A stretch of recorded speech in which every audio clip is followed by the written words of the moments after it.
ladies and gentlemen, boys and girls, gazers, geezers, gamers, like it's this week's Monkey Nut Punch podcast with me, Gareth, and my stalwart host, Keith, and as I like to, as we now refer to him, limited edition Nigel. So you forgot that, didn't you, Keith? I forgot that. Good. I remember it now. I'm glad you remembered it. Limited edition Nigel. So I'd even forgotten I had a mic. I had to pull that down. Oh dear. Oh, your missus has beat Biffa. Has she? Down, Biff. Awesome. Oh dear. I'm joking, Dan. He'll be here in a moment. Give the man a moment. He'll be here. She's got a jump on him. Yes, she has got a jump on him. Right. So, what are we talking about this week? We've got some news in regards to, So, Paramount TV shutdown, not a good thing. Not like competition, but if you do stupid thing, you win stupid prizes. Batman. Bruce Timm talks about the gender swapped penguin. Thanks. Yeah, I saw Dark Matter Renewed, and I thought you meant the sci-fi original TV series Dark Matter. And I was like, oh! And then I saw, oh no, it's the Apple TV one. I was like, okay. Season 3 of Reacher. Some changes for Paramount TV there. I imagine Amazon will probably pick that up. Yeah, put the season 3 one after the. It's too late. I've already organised everything, Keith. Yeah, I put it in there. Say, this is the second story. See, he doesn't read shit, does he? I do read shit, but I was too busy putting things together. Guy Ritchie, The Gentleman's renewed for season 2 at Netflix, and Supacell is renewed for season 2. I've just realised my mic isn't fucking close either. Oopsie doopsie. That's something you can't fix in post. Shit. Then we've got a trailer of Slow Horses season 4. And then we're going to review some stuff. So we're going to carry on with the Chris Nolan stuff. We're going to talk about Insomnia. And then we're going to talk about Union on Netflix. Borderlands. I saw Borderlands, so you don't have to. And Alien Romulus. I'll give you a clue. One of the films was really good. One of the films was Borderlands. With, surprise, middle-aged woman. They fucked it up so badly, especially when it got to the end. Me and my friend Carl, we had some choice words about that. So, let's get on with our first story, shall we? Which one did you want to do first, Keith? Do the Paramount Studios, because Paramount Studios made Reacher. We'll do the Paramount Studios. We'll do the Paramount Studios. Let's have a nice intermission, shall we?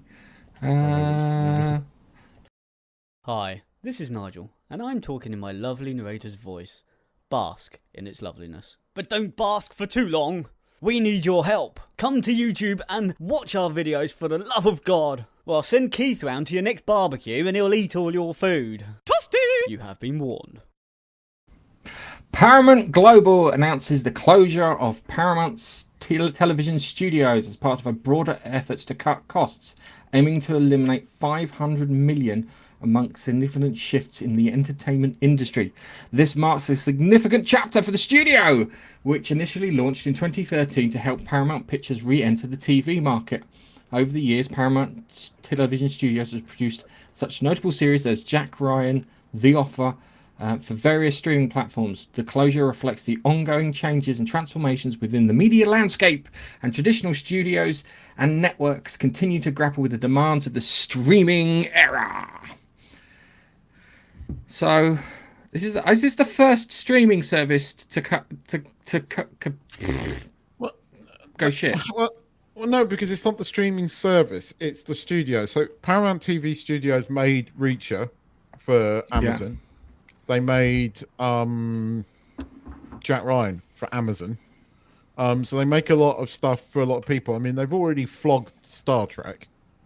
So Star Trek's been done deal with Skydance. But the shows that we like, aka Reacher, which is what the other thing is made by this. But it's not altogether shocking. But on the other hand, whereas Paramount Plus ain't making any money, arguably they make or did make some of Amazon's more popular shows. Yeah. It's kind of like, well, if you're going to cut costs, I don't quite understand why you're cutting costs here. Yeah. But when I actually haven't read the story, I did double check what's happening to Reach, and there was a story about that, so we can go. Oh, I kind of like I There we like go, it's Reach, fixed. as you know. I really enjoyed Reacher season 2. Like really enjoyed Reacher season 2. Yeah. And I liked the Jack Ryan series. Actually, the Jack Ryan series was quite good as well.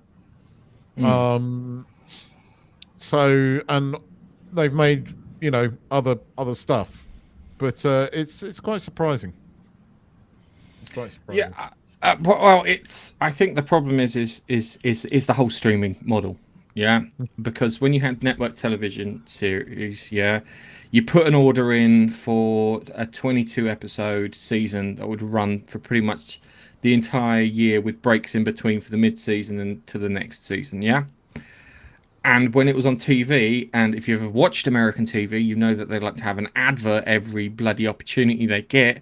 Very irritating. I think, Nige, we watched The Walking Dead in Florida, and it was just like it all of a sudden just cut into an advert for a car, which gave us whiplash.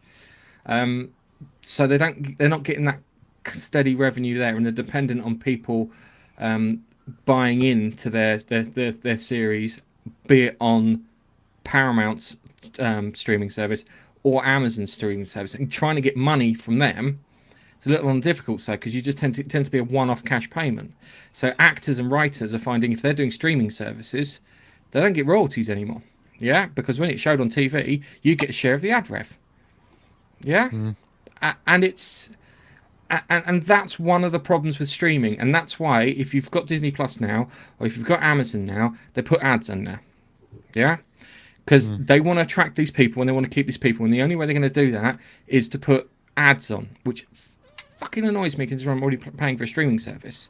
And they used to have Freevee on Amazon, which was ad supported. And I like the idea of Freevee. It was like, here's the Amazon stuff that you pay for, no ads. Here's the Freevee stuff, which is supported by ads. Congratulations, you don't have to pay for this stuff because it's free. Ironically, I watched Insomnia on Tubi, which gave me some ads on it too. So you're going to see more streaming services with ads in, which is annoying because the whole idea of the streaming services was not to have ads in. The streaming services are going to end up becoming like network television. I mean, they've already started broadcasting live TV here and there. And I mean, they're acting more and more like network TV as they go. I think, for me personally, I've stopped watching programs on Amazon mainly because ads are in there so much, and I don't watch hardly anything on there now. I used to watch a fair bit, but now I refuse because I'm already paying a fuck ton of money for Prime, which was meant to include a load of videos, and then they slowly removed those videos and said you had to pay for it. And now they're introducing for series, even if it's on Prime, you have to watch an ad, and sometimes the ad is 15-20 seconds, sometimes it's a minute and a half, and I'm just sitting there going, I'm not even watching this. I've walked out the room in protest. I've walked out the room to go get a drink, just like I would with terrestrial TV. I now haven't watched a program on Amazon Prime in a long time because the ads are there. Last thing I watched was The Boys, and to be honest, Amazon doesn't cost me very much. It's a bit like Disney Plus here. It doesn't cost a lot. But I probably will drop Amazon because there doesn't seem to be anything in the near future coming out. You know, I resurrect it when there's shows I like, but there's 1 or 2 a year on Amazon. Yeah, we order stuff on Amazon, so we get the Prime delivery. So for me, it sort of balances out that money that you pay for Prime, and that's the only reason why I kept it. But when they said that you can pay extra to not have ads, I thought, well, I don't want to pay extra. I don't want to pay extra just to not have ads. I'm already paying for an expensive service. No, I don't And the know. minute they do that in Netflix, I'll just cancel my. Well, no, I mean, if Netflix, considering what Netflix costs these days, if they put ads on that, they can go and get screwed. Yeah, I'll just cancel straight away. They have. I think they tried it in the States where you got the lowest tier is ad supported. Yeah, they have, but they don't offer the lower tier anywhere else, so it's quite a lot more expensive. I mean, it's nearly 18 quid now, I think. Netflix. I mean, HBO doesn't cost me nearly as much. I keep HBO because there's usually something decent on there, or like a movie that I didn't get to see in the cinema. Like they've got Godzilla versus Kong on there at the moment, so you get decent stuff on HBO. We don't get Paramount Plus here, unsurprisingly. So it's the thing is, this Paramount were making. I mean, the last thing that they made was Time Bandits for Apple. Not that I'm watching that because it's shit. They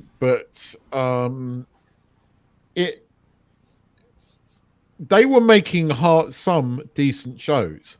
Other areas of Paramount should cut money, like sell fucking Star Trek to somebody who might actually make something good of it.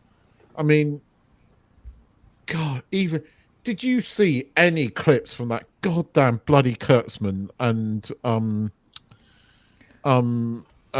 Russell T. Davies thing? I mean, talk about sodding cliche. I mean, he goes, yeah, but don't worry about it. I mean, Kurtzman, don't worry about, and he wasn't even being tongue in cheek, deadly serious. Don't worry about the ratings because you got the diversity in there. Not much I can say in regards to that. That we just want decent stories, but you can't even deliver us decent stories, and that's painful. It's amazing the reaction to the Section 31 trailer. I keep saying that, look, there is a Discovery fan base. There is, right? But it's small. And most of them are absolute bastards. And most of them are vicious, violent, vile people. Because every time you dare to say how, Discovery is not a good show, they attack you. They're all nasty bunch. And Star Trek Academy, the show with the biggest set ever made and all this kind of crap. Guess who's its lead star? Other than Robert Cardio, Tilly. Yes, let's bring in Tilly. Yes, everybody's fan favorite Tilly is coming back for Star Trek Academy. I mean, it's so laughable that it's so bad. It's laughable. It's beyond a joke. It's. I know. I'm with you on that. It's. I mean, Star Trek. Go on. Star Trek is like they left Picard alone, and because they didn't have anything to do with it, it turned out to be good for the last season. So I think that people should be looking at it going, well, if we just don't let these people touch it, there might be a chance that it'll work out. Heaven help us if we produce a TV series that people want to watch. Heaven help us, because they're two pretty interesting messages in the fucking message. They said that. That's the clip I listened to of Russell T. Davies and Kurtzman. It's like, I don't care about Doctor Who. I care more about trans rights. And I'm like, then you shouldn't be the showrunner of Doctor Who. The person who cares about Doctor Who should be a showrunner of Doctor Who. It's funny, and this is strange. I reckon Chris Chibnall cared more about Doctor Who. Yeah. I mean, I'm gonna put it out there. His writing was better. And that's saying something. I mean, they make this bit. They're making out now. They're starting early, right? 4 months before Christmas. Who is Mrs. Flood? She's gonna be nobody. Whoever you think it is, it's not gonna be Clara, right? They are baiting you. They are baiting you, and it's gonna be no one. It's just like, what's her face's mum, who turned out to be somebody normal, even though they didn't explain why she points. Or why she does all of these things, right? All these things, no, they were just in there to make you think something else. But we're not going to explain them because she's a normal person. Why did David Tennant come back? Because he missed that face. Fuck me, my 8-year-old niece could write a better bloody story than that. I mean, I told you Moffat was the better writer. No, but Moffat's episode was just as fucking bad.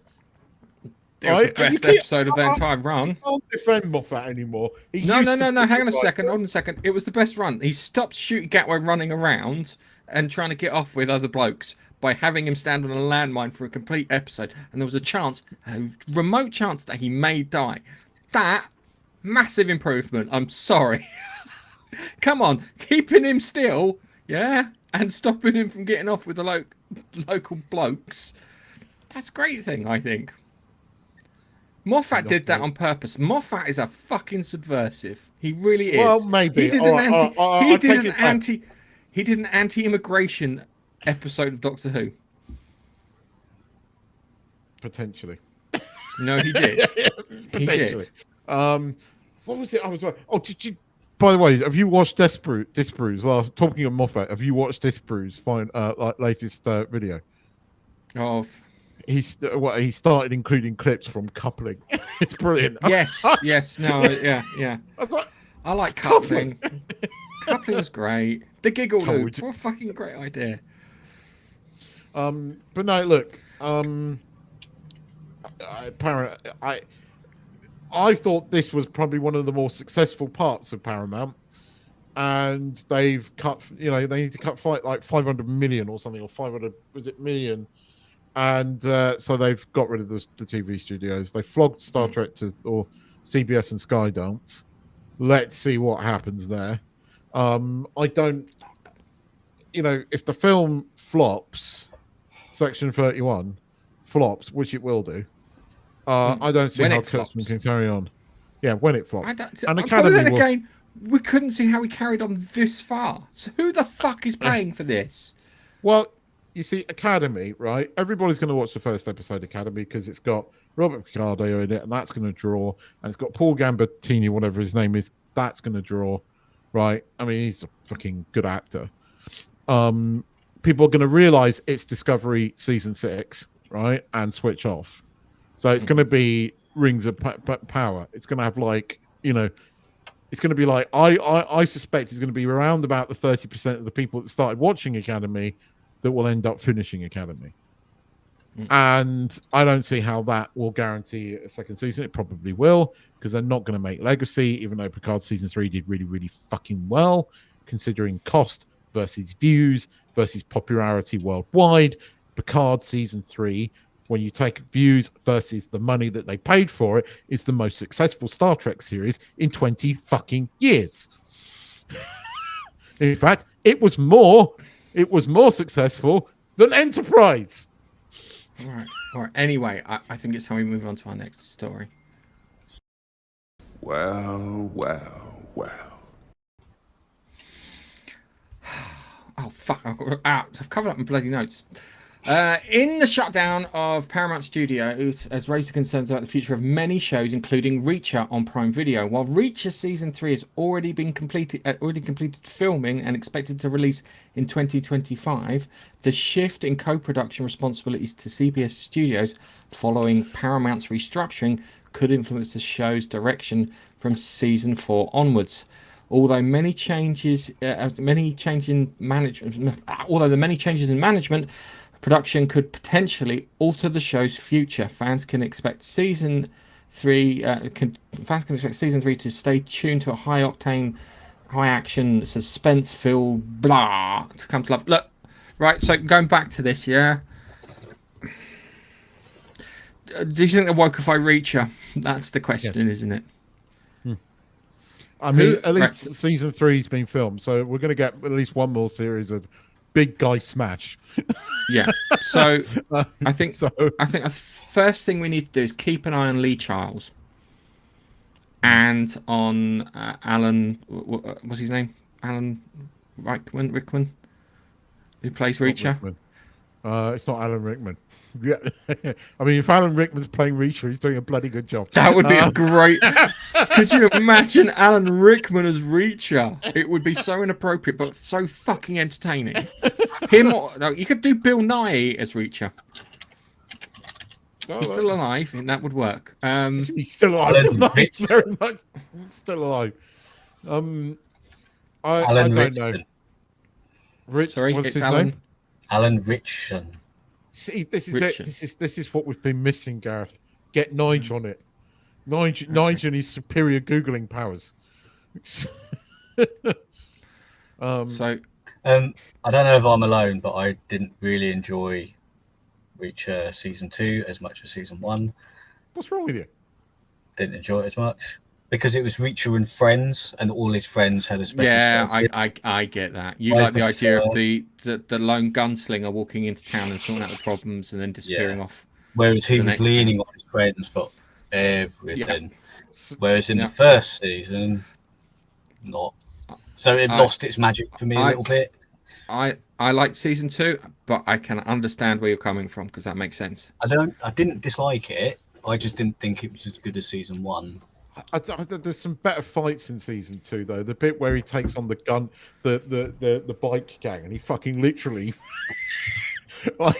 literally sort of stops an motorbike with a guy on it. I can love that bit. But I'm with Gareth on this. I understand where you're coming from. Season 3 is supposed to be a return to what season 1 was like. Because if I haven't read all the books, I've only read a few. So for the ones that I have read, it is literally him by his lonesome, bit like season 1, and that's what I was hoping for. Season on season on season, and potentially here and there, as the seasons go on, he'll have people from the previous season who has help him out, like he did in season 2. He did have that guy, the police police officer, help him out. The detective for the precinct. Yeah. And I liked that. I like that little touch. I did like that. And that's what I was I hoping for, but I wasn't hoping for a big team of special investigators. Shittest name ever. Special. Not the Avengers. We're the special investigators. The 3 investigators. As soon as I heard that, I almost turned it off. I'll be honest with you. We are the special. I almost just stopped watching, but I was watching with my wife, so I couldn't do that. I persevered, even though it was a proper shit. Look, the military would. The ending was quite good. People would not come up with a name like that. Not a chance. The final episode was good. The bad guys got their comeuppance, which was good. It was reasonable. It's like, Robert Patrick, I'm here to be thrown out of a helicopter. We indicated this from the first episode. That was like so fucking telegraphed, but everybody was waiting for it to happen. Yeah. Yeah, that's what I was there for. Yeah, well, he played such a nasty fucker that there was no other way to deal with it, really. So yeah, no, I'm glad. But look, Reacher was watchable, and it's still, one of the more watchable things of last year, especially. So yep, agree. Even though I didn't enjoy it as much, it was still better than other tats that was put out over the year. Yeah. And I am looking forward to season 3. I'm hoping that with them going back to the Lone Ranger type thing, that is going to be a good season again. But then obviously with the whole Paramount thing, where will they go? Well, they're saying it's been filmed. So who knows if there's sort of outside influence.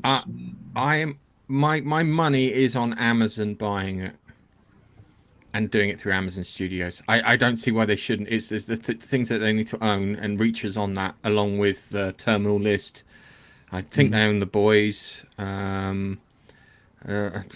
Yeah, and there's some other things on there too. So I think we need to keep an eye out for what Lee Charles is saying, because if something gets bought and it gets changed, he'll kick up, because he was annoyed with the Tom Cruise films, and he was quite vocal about that. And Alan Richardson, who too, if he starts getting vocal about it too, because he loves that character and it's something he's very passionate about.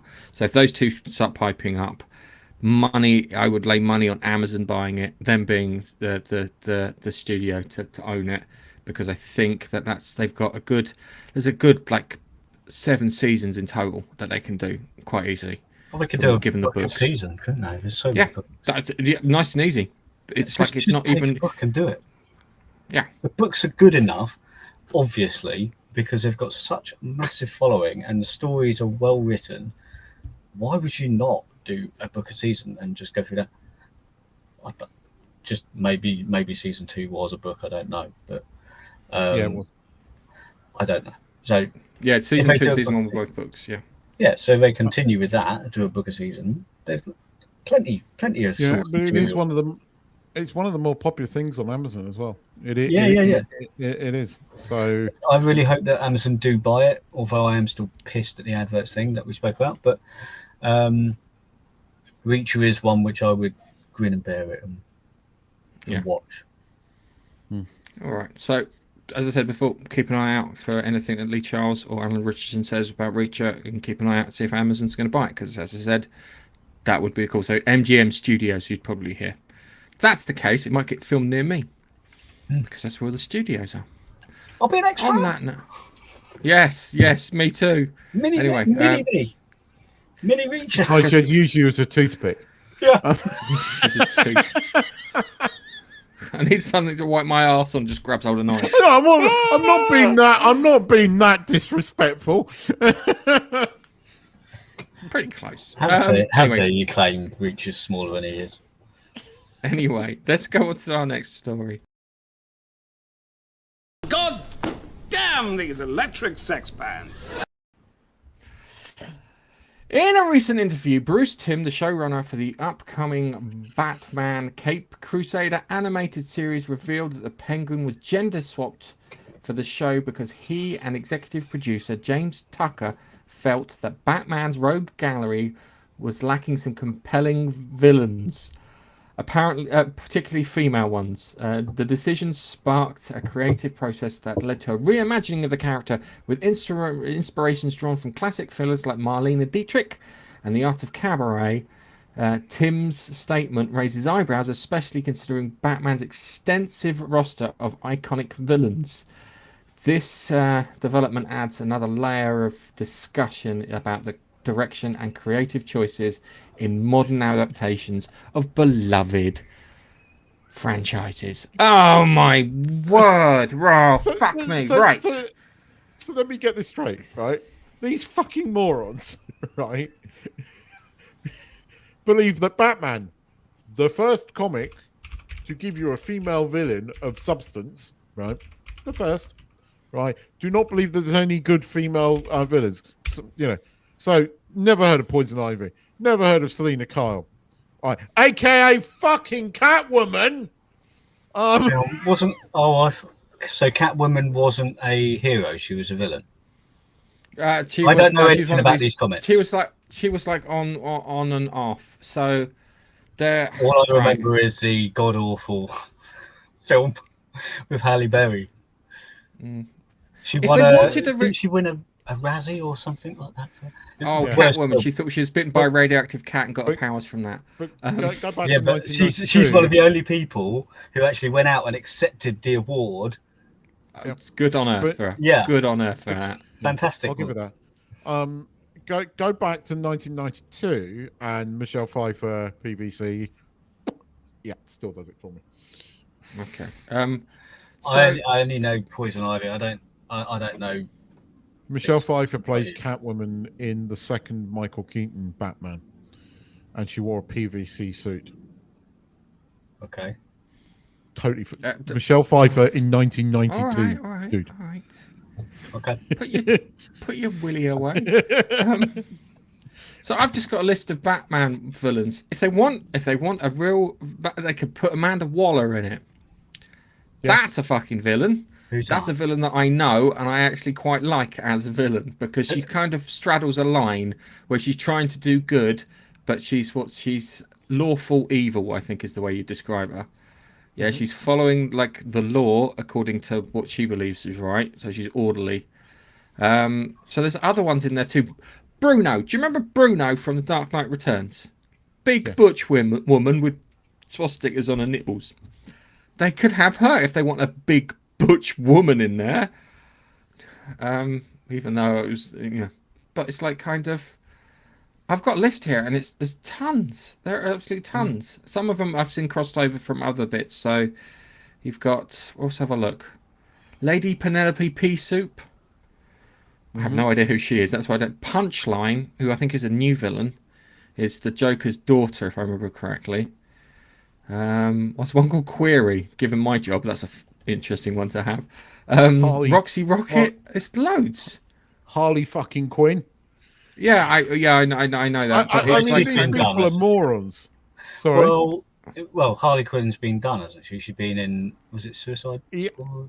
Yeah, but this is yes, you're right. But this is a new cartoon, right? And they are saying there's no decent female villains in Batman, and it's utter bullshit. It's these fucking idiotic writers that don't know their source material and just want to make agenda. So we're going to gender swap the Penguin. You could import a few too. You can have Caitlin Frost in there. Let's Killer Frost. Oh right. Yeah, so there's ones that you can pull in from other bloody areas. There's one called Echo. It's not the one from that terrible TV show. This, to me, as an outsider who doesn't know any of this stuff, just listening to this just sounds like they've been tasked with creating a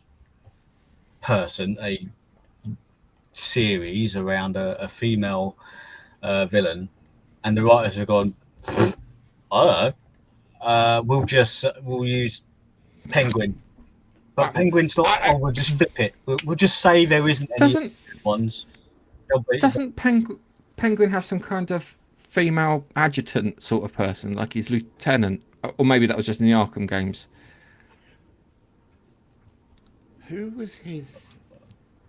He has. I'm sure he's got a female lieutenant that works for him too. Yes. Because she's a London gangster lady. Who in Gotham? Who did he team up with? There's Fish Mooney, if you really want to put one in there. Oh god. But as I said, you can pull them out of other bloody series too if you want some, or you can find one that isn't so great and reinvent them, or do what they did with Harley Quinn and create a whole new character. Bruce, you've done it before.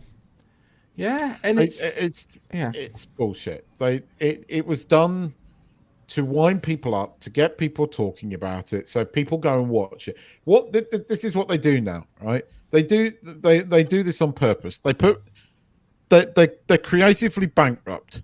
So what's the way of getting everybody talking about a show so that people go and watch it and go, look, we got the ratings. What you do is you do something really controversial, like fucking gender swapping one of the most well-known bandies of all time, right? The Penguin. You make the Penguin a girl. Everybody starts talking about it. Everybody watches the show. Then you can argue that it's popular and you've got away with it. It doesn't matter if like the first episode has like 100 million people watching it and the last episode has 10, right? It doesn't matter. Because once you've had that first out, you just argue that. Because I don't understand anywhere else how Rings of Fucking Power got a second series, but that's another matter. But this is what they're doing. I mean, to say something out like this and put that in print just makes you look like a moron. Yeah. Well, they've gone out there trying to make this news, so people are talking about the series, and here we are talking about the series. Job done. Yeah, yeah, we are. But what happened was, albeit negative. What happened for me was I watched it, I saw the bit with the penguin, and I went off. That's what I went off. I haven't even. And the worst thing is they could have done it. They could have had some maniacal matriarch like the woman in Daredevil. You know, the one who was like Cottonmouth's mother. Yeah. You could have had a character like that if you were clever enough, but they weren't clever enough to do that. They just invented created a new character. You could have created a new character. You see, the problem is if you'd done that, people might have actually watched this, but they're creatively bankrupt. And you know, this gender swapping thing is not new. It's just been done too many times. I mean, the day they make Catman, that'll be the day. I'm a cat man. I fucking hate it. I'm sorry. It's it's annoying, and I've had enough. That's it. Simple. I've had enough. Not touching it. Not worth it. With that, I think it's time we move on to our next one. Hi, Rob. I haven't seen that in ages. No. Hurrah! I thought that put a smile on your face. Apple TV has officially renewed the science fiction thriller series Dark Matter for a second season, just a month after its first season concluded. Based on the Blake Crouch novel, the series stars Joel Eggleston, Jennifer Connelly, and Alice Braga, among others. The show follows physicist Jason Denizen, if I said that right, anyway, as he navigates alternative reality trying to return to his original life. The renewal comes as a testimony to the show's success and the creative team's commitment to expanding the mind-bending narrative first season. Anyway, I kind of liked it just being contained, if that made any sense. Well, it was. There is options there. They did. They set it up because they had Alice Braga's character and the scientist who came up with the suppressant that allows you to go into superposition. So there was that there. And they did seem to go into the universe. Arguably you could continue it on, and they didn't answer what happened to him. But there's only one book. Now, granted, the showrunner is also the novelist. So hey, that's a good sign. Definitely respecting the source material. So I'm not completely surprised by this, but I am a tad surprised by it. Especially because you and I had quite a long conversation about it after the season final. But they did leave a few stories open. But I don't know if this isn't going to follow the lead character. I'm not sure the others can carry it. Because he was charismatic enough to carry it. I think he was more. I don't think charismatic. Sympathetic, I think is the best way. You felt for him. Yeah, it wasn't like, oh my god, I have to keep watching this guy. It was more, I understand the pain that you're going through, and I really want you to get home because I sympathise or empathise with you more than that kind of charisma. I just watch you like a Ryan Reynolds sort of thing. Yeah, they can do it. They can do it, but if they do it without him, he has to turn up at the end of the first episode and explain what the fuck's going on. Yeah, he has to be like the Obi-Wan Kenobi of like dimension hopping. Does that make sense? Because we don't know where he's ended up with his son. I think eventually, if they're going to do a season 2, he's got to end up on the same world as his friend. So they're going to have that meeting between the two of them. They're going to have that meeting. And then what do they do? And did the evil doppelganger get it too? Well, no, the evil doppelganger kind of... Well, yeah, but he did. Yeah, we heard the gunshots at the end. He did redeem himself, but is there now? Here's the funny thing. Yeah, is there a variant on him where he's worse? Well, they hinted at that, yes. Because when there was like hundreds of them on the world, there were some real nasty fuckers. But they were divergent from the main character trying to get back. So they were his variants. So what do we get from? Does the bad guy have his variants too? If not, there's the killer bugs that lived in that dimension. What happens if that happens, or something similar? You see, I'm a bit like you because it was an interesting story. It was an interesting take on multi-dimensional story. I love sliders, but this is not sliders, and this is gonna. You could get the guy who was Quinn Mallory was his name, who in Sliders, the main character. You could get him, because if I was doing it, I'd go new character. He's this guy, and we could sit there, and then we could just. Yeah, but then you got to get Rhys Davis in there as well somehow. You got to get Rhys Davis in there. I mean, I saw an interview with him recently. Rhys Davis. He's a really funny guy. Really interesting interview about how he got the Lord of the Rings gig. He enjoyed making sliders and things like that. But his interview was really good. But this was an interesting take right? But the idea behind it and that fucking last 2 episodes was total mindfuck, right? But it was an interesting take. And I suppose if you do a season 2, there is a danger that it could just become a generic, sort of multi-dimensional show especially when people are fed up with mirror universes and things like that. So I don't know how I feel about this. So the problem that they've got with multiverses at the moment, they don't put rules in place. Yeah. True. So there need to be rules in place. Dark Matter put rules in place for the travel. Yeah. You have to have a dose of the thing. You have to have the box.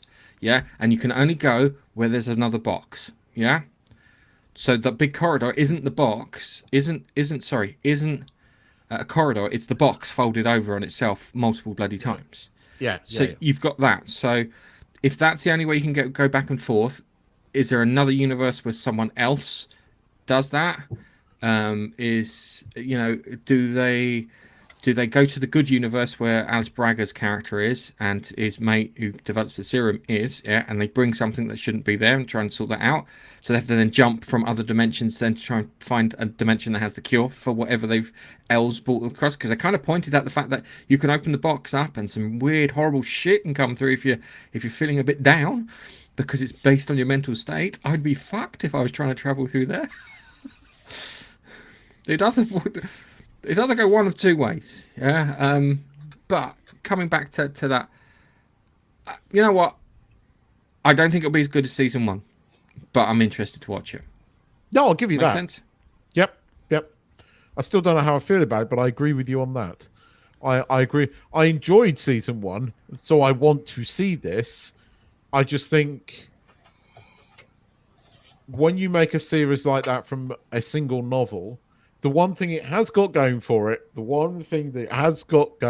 is that the writer, showrunner is also the guy that wrote the novel. So, a bit like The Expanse, at least the people that fucking created the books are involved in making the TV series. Yeah. Oh, by the way, talking of The Expanse, just remind me, he's got a new book out. I've got to fucking read it. What, James S.A. Corey? Yes. What's it? What is it? A new space opera. Did you know about it? I didn't. No, I didn't know about it. Yeah, gotta go for it. Yeah. New space opera. Good. Cool. Not All right. The Expanse. But yes. All right. Let's move on to our next one.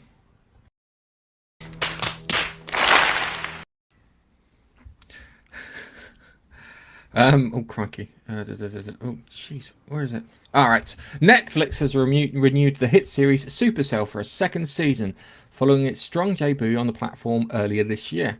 The show follows 5 ordinary black southern Londoners who suddenly develop superpowers, captivating audiences with its unique blend of social commentary and superhero action. Created by Rap Man, the series has been praised for its exploration of community, technology, and identity. The renewal comes as no surprise given the show's impressive viewership and critical acclaim. Now, I just like to point out, London isn't populated by 90% black Afro-Caribbeans. No, but where it was shot, it is. And I quite enjoyed this. It wasn't that woke, this. Did you watch it? It was in places. It was like it had like 5% wokeness in it. The wokeometer had 5% wokeness in it. That's what we're going to have now. Wokeometer. I have to get a little graphic. I watched it and it was okay. I think it fumbled the end. I really think it fumbled the end. Yeah, when it got to the end, they're having the fight in the playground. It's not the playground. I'm not going to say it's the playground near the housing estate. And Keith, that part of London isn't 90% black. All right. Well, there is it's much more bloody diverse than that. There are a lot more bloody Indians. Okay, I mean, I thought most of it was shot on a single estate, but yeah, maybe you're right. But look. Okay, maybe 5% woke. You're probably right, but I thought this was interesting. It hooked me. I liked the idea of. I thought it was interesting how they developed the superpowers, and I thought following characters that felt more real. And I mean, the thing is, I know people like this, right? And or not, have superpowers, Not with superpowers. but I've known people like that, and I suppose it was just interesting watching it, more grounded show, and I found it interesting, and I thought the ending, okay, the bit in the playground was a bit, meh, but the very last bit was interesting and got me hooked to go, okay, what's going on here? And there's obviously a lot more to it, and I would like to. I mean, They killed off their version of Sylar at the end, didn't they? Yes. Which was silly. I knew you were going to make the heroes comparisons, and I was about to make the same comparison because I'm hoping that season 2 is not like season 2 of fucking heroes, but I don't think it's going to. I think it's going to be interesting. The characters were likable enough, right? All of them were flawed, but they had moments that made them interesting characters to watch. And it wasn't your standard superhero TV show. Yeah, okay, it did have some of Heroes in there. But Heroes Season 1 was a fucking good series, right? Heroes Season 1 was good, right? It's ruined by what happened afterwards. But Season 1 of Heroes was pretty good. It was The Watchmen. And I would have saved the cheerleader as well. Oh yeah, I remember cheerleader. I quite enjoyed Supercell, I have to admit, or Supacell, or whatever they want to call it. I thought it was better than I thought it was going to be. Yeah, okay, it did move the needle on the Wokometer a little bit, but nowhere near as much as some of the other shit that's been on Netflix recently. So, yeah, yeah, it's the whole concept that only people with sickle cell can get it, rather than just anyone. It's not very inclusive, I have to say, to use their terms. Okay, and it's not very diverse either, to use their terms too. But it's funny because the Ratman's. It's that's fine. I will. When it ever comes to like science fiction and superheroes, you always give them a outs for certain things, yeah? So Iron Man can create an arc reactor in a cave. Superman was an alien from another planet. The Federation exists Star Trek wise. You give them that out, yeah? And you say, right, okay, I will let that bit pass, but you have to make sure everything else is good. I like the cast. They picked actors that I like watching. So you got the main guy who can do the thing, Tosin Cole, I think it is, who was in Doctor Who. I like watching him. He's a good one. His girlfriend, who was in it's a comedy on BBC Three. I like watching her. She's good. The guy who had the speed powers, I like watching him. So they picked a good cast. So I got people I can get behind and I feel involved in. But shouldn't have killed the bad guy off at the end. They should have. Yeah. They should have like done something to him, like made him brain dead and as like a radio controlled zombie or something, because they're going to put another bad guy in there, and they didn't develop him enough. If that makes any sense, they didn't get him to that point where he became a significant threat. He just kind of popped out of the woodwork, and I don't like that. Was jarring. Unless they bring him back somehow, and being a superhero show, there is that possibility. But the heroes, they're not heroes really. The main 5, they gave us enough characterization to sort of find them interesting enough. So you liked watching these characters; they were interesting. The guy that had the super speed was an interesting character. The crook, the guy that goes around stabbing people, and stuff, again was compelling enough to watch.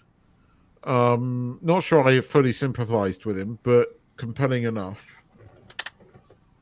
And I just thought it was something that I hadn't seen done quite in this way, and I felt it was fresh enough that I thought, okay, this was at least entertaining. It's a bit heavy to watch in places, but it wasn't bad compared to a lot on there. You know, on the highlight of shows that this was one of the better things that Netflix had. When you look at Umbrella Academy, you know, season whatever it was, this is way above that. I think, yeah, 4. yeah, season 2, 3, and 4. Yeah, I picked this above Umbrella Academy. It's much more interesting. I think they can do more with it if they're clever and they need to set up a clear bad guy, because they've just got the guys from Squid Games, if that makes any sense, attacking people. I know that they're the other people and you get to see a few of them, but it needs to just be a bit more. There needs to be a face to the bad guy. They need their Darth Vader, their Scorpius, you know, their Doctor Doom, that sort of thing. I mean, and they did that at the end. So you see her you think it's the bloke who plays quite good bad guys, that English bloke, and then it's not. He's her lackey. So that's going to make that could, if done right, that could be an interesting dynamic as well. No, I'm up for season 2. Okay. But the next story, because Nigel can comment on the next one. All right. So Nothing to see here. Guy Ritchie's Netflix series The Gentleman has been renewed for a second series. The show which stars Theo James, Kaya, oh my God, will return. Effie from Skins. Effie from Skins will return with 8 new episodes, continuing the story of the aristocrat Eddie Horniman and his drug heiress Susie Glass. The first season followed Eddie as he navigated the criminal underworld he inherited from his father's estate, discovering a knack for the dark side of life. With Guy Ritchie and co-writer Matthew Reed returning, fans can expect more of the signature grit and wit that made the first season a hit. Sorry. You did it. I'm up for this. I'm really pleased by this. Yeah, me too. I think that there's definitely more that can be plumbed here. They had some villains that they set up but didn't explore, like the religious nut kind of came and went. So he can come back. And there was someone else too that they put in and then came out. They brought the religious nut in again, didn't they, briefly? But I mean, Peter Sanavich's fucking character in that was brilliant. Cluck like a fucking chicken. I mean, it was dark in places, right? But it was fucking. I mean, you know, having like Ray Winstone as the fucking kind of like Noel Coward character in the prison, Mr. Bridger. Mr. Bridger was just fucking genius, and you can tell he was having a lot of fun with that character. I mean, he really was. Who winds up in jail with him in the end? Who's the guy who winds up in jail with him in the end? There's one. It's someone winds Stanley. What's his face from fucking Breaking Bad? Oh yeah. Yeah. And again, he was quite good in this. So the two of them are in prison together, and that's going to be quite interesting. So what it could be is those two having having a territorial dispute without actually being involved, and then orchestrating the whole thing remotely, which I think would work, because you could sit there like having playing chess or cards or cribbage or something, and then it's cut into like how it fits with everything, and that I kind of like that idea.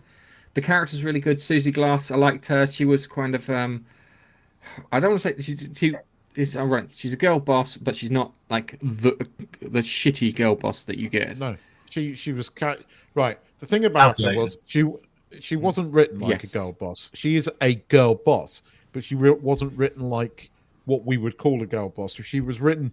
She had vulnerabilities, she had skills, and it worked. I really liked her. I thought she was really good. I thought the actress that played her, you know, she was playing an adult version of Effie in many ways, but it worked.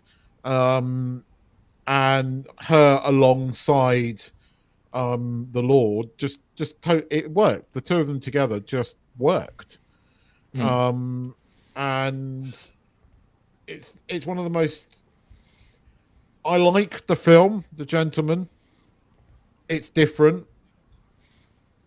to this. There are actors in the Gentleman film that I don't like. The one that played the American's wife, can't stand that actress. She's Downton Abbey. She can't act to save a fucking life. And you know the other character being gay, his character just didn't work for me. Not the fact that he was gay; it just didn't work for me. Whereas the Gentleman TV series, getting what's his face in from Breaking Bad works. You know, an American coming over, playing an English gentleman, and being who it is works. Yeah, it fits because it's like an interested in the meth empire. Just saying. I mean, you knew he was thinking that, but that's what that actor does so well. He can be this slightly jovial person, but you know, underneath that is a fucking cold-hearted bastard, right? He plays that cold-hearted bastard well. I like the fucked up brother. I liked the mother. I like Vinnie Jones in this. Vinnie Jones was fucking brilliant in this. And this was one of the best things Guy Ritchie's done in a fucking long time. I'll be honest with you. I liked that Gentleman film, the first one. Oh, I like the film. I think, but the film's a few years ago now. I like the film because I like Hugh Grant in that film. I think Hugh Grant in that film was brilliant. I think it and came Charlie, out on what's his Amazon face? During COVID. So you had, what was his name? You had his like, oh, I can picture Charlie the fella. Hunnam. Charlie Ray was Hunnam. the character's name. Charlie Hunnam. Yeah, it's the guy. He that was plays great. As I think, was if you've good. got a chance, get him in it. Yeah, I think that would work. Colin Farrell's coach character too. Where he's looking after the boys. I love the bit where he walks in to the kebab shop in his fucking chavvy suit, right? And those guys come in giving it all the mouth. And the way he deals with them. Yeah, I forgot. Oh. That scene is. I love that's really a good. great that's a great character. I really like that character. But yeah, you got room for a coach character in there, like the current Colin Farrell character in there, and if you can get Charlie Hunnam. But they had some really. I mean, he brought eccentric characters in to the TV series because you had the like slightly nutty sort of South American fucking woman that you just wouldn't fuck with.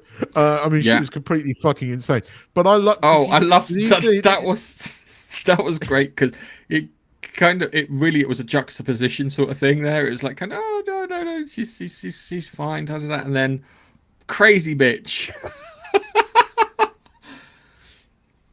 Yeah. I mean, I'll give you that. You enjoyed it as well, didn't you, Nige? Because you watched it. Yeah. Enjoyed that. I haven't got a clue what film you're talking about. Never seen it. It's based on a film called The Gentleman. It's a good film. Honestly, I almost didn't watch this because it didn't. Just the name, The Gentleman of the series, didn't appeal, and so I just, out of curiosity, watched the trailer, and then thought, give this a shot, and then me and my wife just watched it all. But it's got the most boring title of a series. But it's not a boring film. Because I don't. No. The title makes it sound like it's something similar to Downton Abbey, and maybe that was the trick. Will not watch anything like that, and so it didn't appeal to me to even take a look at the trailer until my wife said, "Let's have a look at let's watch this." And I went, I don't fancy Downton Abbey. I would never watch that. She goes, "It's not like that." Okay, we'll watch the trailer. But yeah, got into it, enjoyed it. I liked the kid who was growing the stuff. He was a bit dopey. What was his name? Was it Jimmy or something? Yeah. He was just away with the fairies all the time, wasn't he? Bit stupid. Hence why he's doing what he's doing. I like the Scouse boss. I just recognised him from The Tick. Yeah. Yeah. Shame they Peter killed him off. Sutherland. Shame he was gone so early. And then obviously the kid that they brought with him to count the money and all that sort of stuff. And then the whole chase and whatever. Yeah. That was I enjoyed it. Yeah, I enjoyed it. Yeah, it's a good one. As I said, there's another character. You got the scumbag Hugh Grant character Fletcher, who's a journalist. You can introduce. So there's a lot of room for growth. Yeah, if you there's just room for look a at lot the more characters. film. Yeah. I mean, I like the Pikeys in this. Again, I mean, he writes Pikeys well. The Pikeys were funny. Yeah. But no, I mean, there's a lot more you can do with season 2. But Nigel, if you get to see the film, it's good. It is quite a good film. It's worth watching. The film is different to it, but it is still. Yeah. It is Guy Ritchie, but this is more Guy Ritchie, if you know what I mean. This is a bit more Guy Ritchie than the film is. The film has its moments because it has those speeches and it has Hugh Grant really doing quite well and thingy, and I like the film. I generally like the film, and I like the ending because it has a very Guy Ritchie ending that does work. But this is more Guy Ritchie. Yes, this is more lot stock. It's more of a steal, sell the fucking. So, yeah. So Fuck it, Nick, I think I'll keep it. I think I'll keep it. I love that. That's a great I bit still of quote dialogue. that film. I still quote that film. My boss was called Nick, right? And there was one time when I went, "Is this some manager's joke that us cunts don't get?" Because I'm not fucking laughing, Nicholas. Yeah. He didn't get the quote. But the other guy that was on there did. What's his name? The actor's name, I think it's like Faz Difference or something, which is like part of the testicle. So clearly he's a comedy actor, and I want to see him in more things because he was great in that. Yes. Anyway, I think it's time we got to the comments because people have been waiting patiently. So let's cue the music.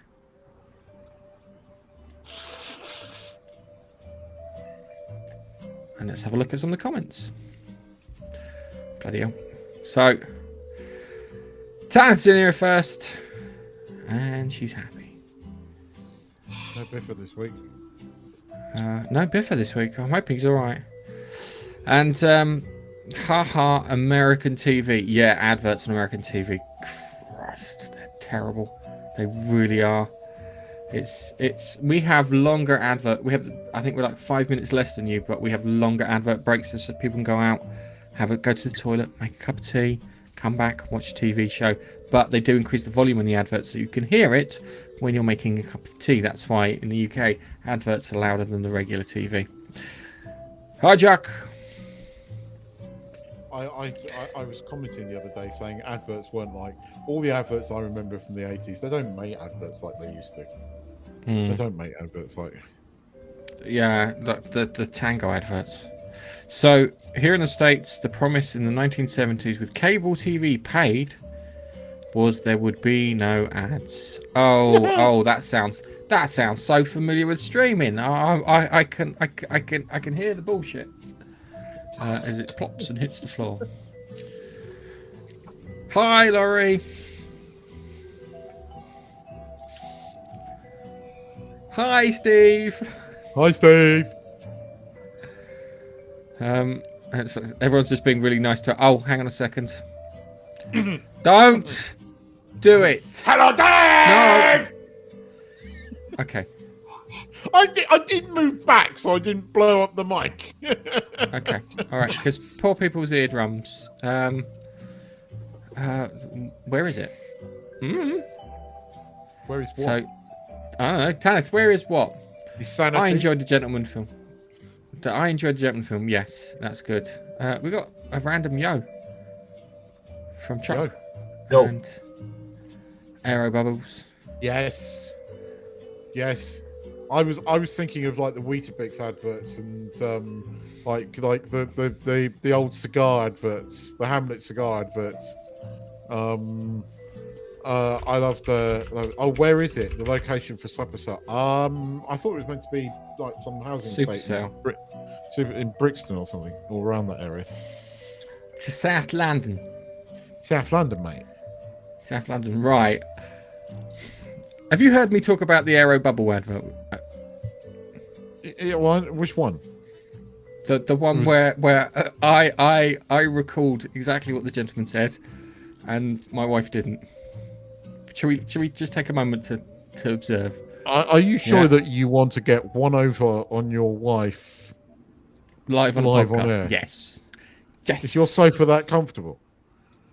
I've been having to sleep in my office for the last couple of months because of my shoulder, so I'm not fussed. So this is the advert. It's funny, right? So 37 degrees Celsius, otherwise known as body temperature. Oh, this advert. When chocolate reaches this magic number, it starts to melt. My wife drew my attention to this as well. When the little bubbles in new air bubbles dissolve, the chocolate melts even faster in your mouth. I don't know. And that, ladies, makes the pleasure even more intense. Yes, he is very handsome, isn't he? Now, could you please concentrate on the bubbles bit? Here we go. Oh, okay, it repeats itself. And so it usually goes to the end and it says, what temperature does the thing melt at? But this one clearly hasn't got that in it. And it's 37 degrees C. And when I watched that, and it got to the end, it goes, what temperature does the bubbles melt at? And I went, oh, it's 37 degrees. And my wife went, sorry? Was that even in the advert? What was the advertising?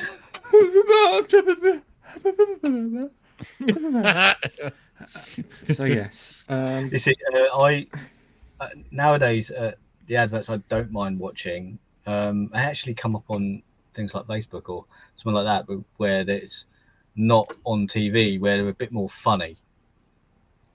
I don't even know what this guy was advertising, but you remember Barry Scott with the Silly Bang? Silly Bang. Oh, yeah. He'd done an advert with for another company in his same voice, but he was taking the piss out of it. He was taking the royal. Yeah, but he took the piss out of himself. I mean, the Silly Bang adverts were a joke. They were absolute joke. And halfway through, he's got him recording. Go, oh, do I need to say that? You know, it was really well done. It's the first advert I've watched all the way through in a while. See, I mean, Thailand still does some really funny adverts, but you don't get clever ad. I mean, there was one Burger King were genius during. I'm not getting political here, but this was a genius where they put a fucking. It wasn't a television advert. It was an advert on the sides of a bus, and they just put their Whopper on a bus, and this went another Whopper on a bus. It must be the general election. Oh, fucking genius! That was a genius. I've just found it. Barry Scott is in the advert for a cereal company called Surreal. Oh, that cereal tastes like shite. Yeah, but he's in the advert. I'm not ever going to buy it, but you know. Yeah, he's in that. Don't buy it. It's horrible. There's Misfit cereal, ironically, which is like another kind of Supercell sort of TV series.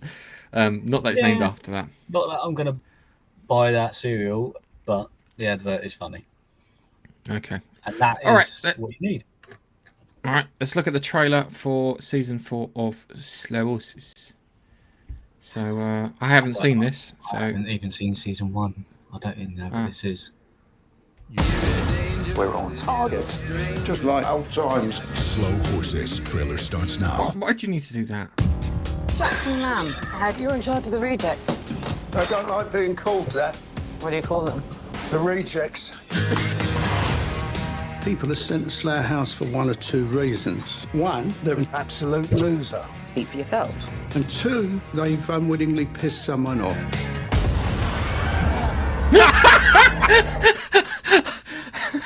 Sorry, it's because the character, it's like kind of, I know what's going on.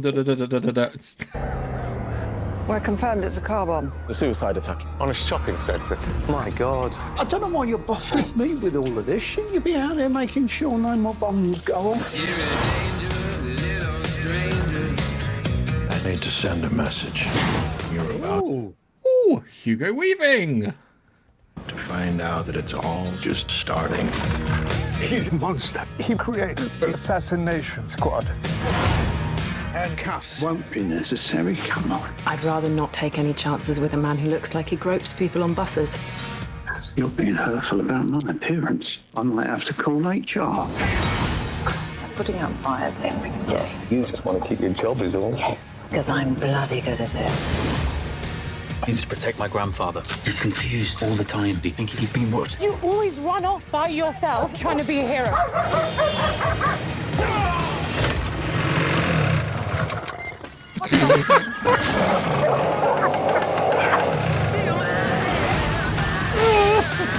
Our threat levels are critical. What are we walking into?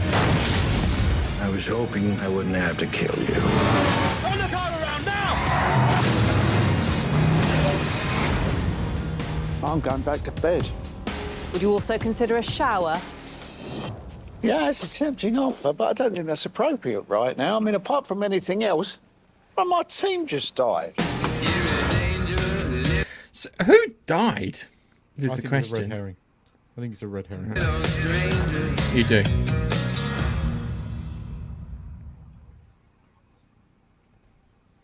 I think it's going to be what's his face who's acting dead. I'm not sure. I don't know the story to you mean 4. Cartwright? Yeah, I think Cartwright. I think he's probably covering for Cartwright. But Nigel, if you've never seen this is one reason why you might want to pay for Apple TV for a couple of months. You watched Ted Lasso, didn't you? Good. Yeah. Oh, okay. Yeah. I was going to say. This is good. I watched Ted Lasso and Monarch on there. Nothing really else. Watch this. Slow Horses is good. No, I'd already cancelled my sub. Well, it's only a couple of quid. Get it again. I'm getting a subscription just for Slow Horses, and then I'll re-up it when Severance comes back, and then ditch it. I'll just pick it up and put it down. And that's what I'm going to do now when it comes to these subscriptions. I'm just going to keep Amazon and Netflix. Everything else is pick up, put down. I'm waiting for Tulsa King season 2 because that would be a pick I've up. never seen season 1. Is it good, Tulsa King? Go watch it, Keith. It's fucking great. You'll love it. Is that on Amazon? No, it's on Paramount. Right. Okay, I'll have to download it. You can get a Paramount subscription through Amazon, but just do it through Paramount. Yeah. So okay. it'll be a thing. But I'll have to watch it unless it's on HBO. Which it might, I don't know. I'll find out if it's on any of the things here. But that's the one with Sylvester Stallone, isn't it? Yes, it's fantastic. Right, I'm going to just need to nip off for a moment. I'll be back with you. I think he needs to go for a wee.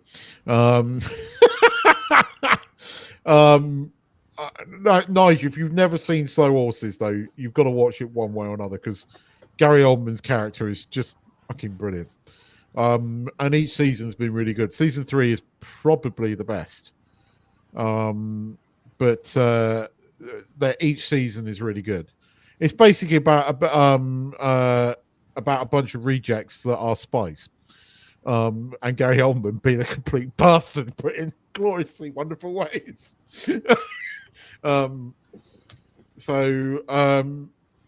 It's worth a watch. And Gary, you can tell Gary Oldman's having fun with it because I think he was in an interview recently. He admitted that this is one of the most fun he's had on set. And you can tell because he played a real bastard. Maybe I might wait and see if some other things come out on Apple TV Plus. Maybe Monarch season 2, and if there's a couple of things to watch at the same time, then I might do it. I was gonna put a story in about Monarch this week, but it wasn't that compelling. But they're switching filming. They're filming it in Australia now. We'll see when it comes out, and then maybe it's worthwhile. Because that's what we did last time. We watched Ted Lasso. We were watching that, and then at the same time, obviously, Monarch was there, so we watched both. And I'd rather have a couple of things to watch on there, so it's not. I personally don't feel 3 seasons of a TV show is worth a subscription. No, but there's quite a lot of variety. there's quite a lot of good stuff on Apple TV. Well, I went through and I had a look, and it wasn't really that compelling. Well, I don't know. I think I mean, there's some good films on there. The TV series with what? Yes, I knew that. It just no. I just come back and it just get that. Yep, you're correct, Keith. Why would you write that, darling? What's wrong with you? What? Put you back on your medication. Oh, okay, dude.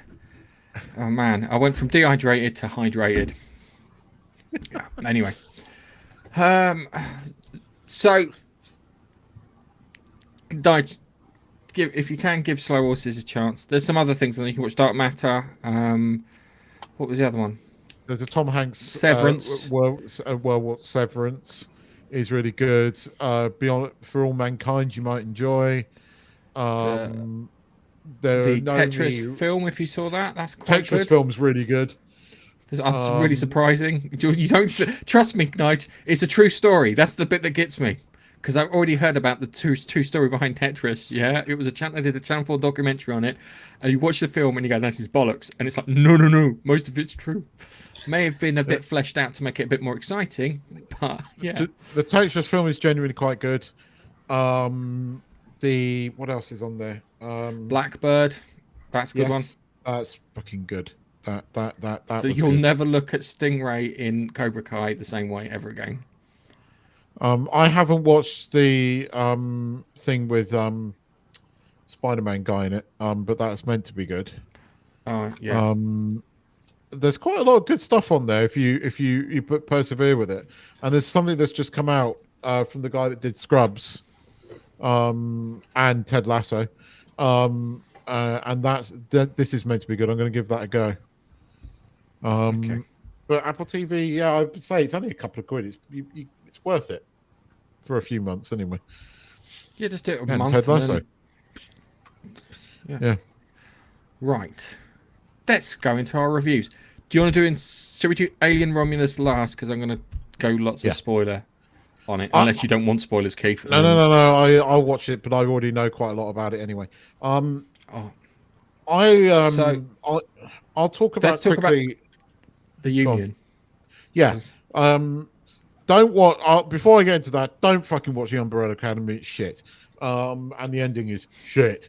So there you go. That was my review of The Umbrella Academy. The Union, right? If you check your brain at the door, right, to suspend your brain, it's actually quite enjoyable. Because I think it has to do with the fact that Halle Berry and Mark Wahlberg are friends, and there is a chemistry between them that works.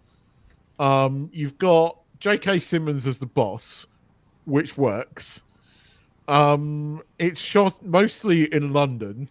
The post office tower is their headquarters, which is genius. It has kind of got like James Bond-esque music. It's quite funny.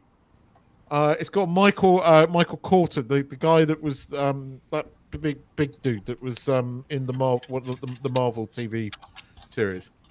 Big black dude. Who did he play? Okay. Luke Cage. Luke Cage. So he plays somebody in the movie. It was good. It was like entertaining for 2 hours, but you do have to suspend your brain a bit, because it's like, they managed to like travel via cargo from Heathrow to somewhere in bloody the Mediterranean, and they just get to do it, right? And there's two cargo guys, one lets them in and one lets them out. No other security checks. You're like, okay, all right then. But like, I don't know, it wasn't particularly intelligent in terms of that, but it felt like it had more heart than anything else I've seen Netflix movie-wise, before.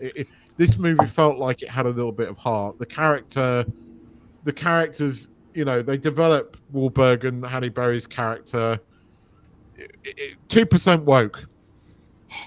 Is that how we're doing it now?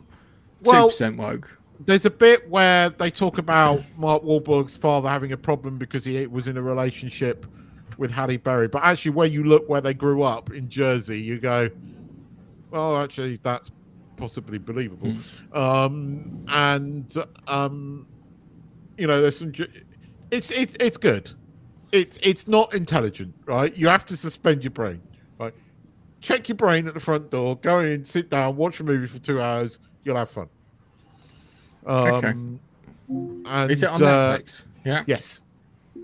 And I hang on a second. One. Echo, shut the fuck up. Oh! That was a very beep on that. Was she getting sassy? Yes. No, I quite enjoyed it. They've got like 2 other movies that they've already written, so they're hoping that they're going to get to make them. But I don't know. The music was quite good. It had like quite a good soundtrack, kind of James Bond-esque. Marky Mark Wahlberg was quite good in this, and I enjoyed it. I just thought I thought it was going to be one of those really crap Netflix movies, you know, a bit like the one that was with Rock and Ryan Reynolds and thingy, and like they keep making all these things. Like Ryan Reynolds has done like 3 or 4 shitty films for Netflix, right? And I thought it was going to be another one of those, and I was kind of pleasantly surprised. I don't know if it's just because of the cast, because I like J.K. Simmons and I'll just watch him in anything, and he's quite good in this. The premise is useless. The premise, you just have to check your brain at the door and you might enjoy it. That's what I'm going to say. It was good. All right. I want to talk about Borderlands because that wasn't good. So, I've heard. As I said, right. So, original draft of the Borderlands film, I think, was in 2019 from the guy who did Chernobyl TV series. So he wrote the Borderlands film. Then Eli Roth picked it up because it was supposed to be another director, and he decided to change that film. And then the writer went, I am not putting my fucking name anywhere near this. It was very woman-centric. On the woke-ometer, I would say 80% woke. Oh, fuck. Yeah. It's not surprise woman. It's surprise old women.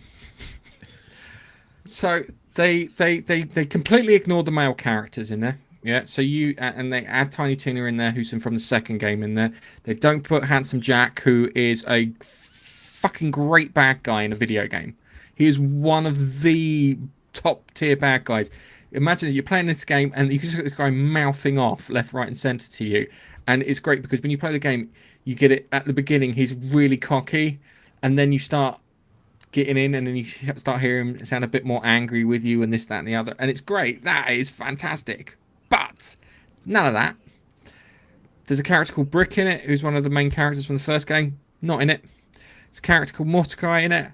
Not in it. Roland, who's in it, who's supposed to be a stoic soldier. And it's funny because I had an interview with Kevin Hart, and they went, yes, Roland's supposed to be a stoic soldier. I don't play him like that.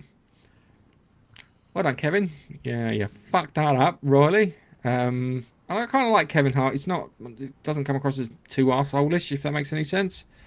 And they fucked up the ending too. So they had a prime opportunity to kind of bring it back in the ending. So if you play the first game, they keep going on about this vault on Pandora. Yeah, it contains all these riches and that, and you've got all these people trying to find it. Anyway, in the game, you find the key, you unlock, you find the key, and then there's a organization called the Crimson Raiders, and the key gets stolen from you, and the Crimson Raiders open up the vault. But the vault was a trap.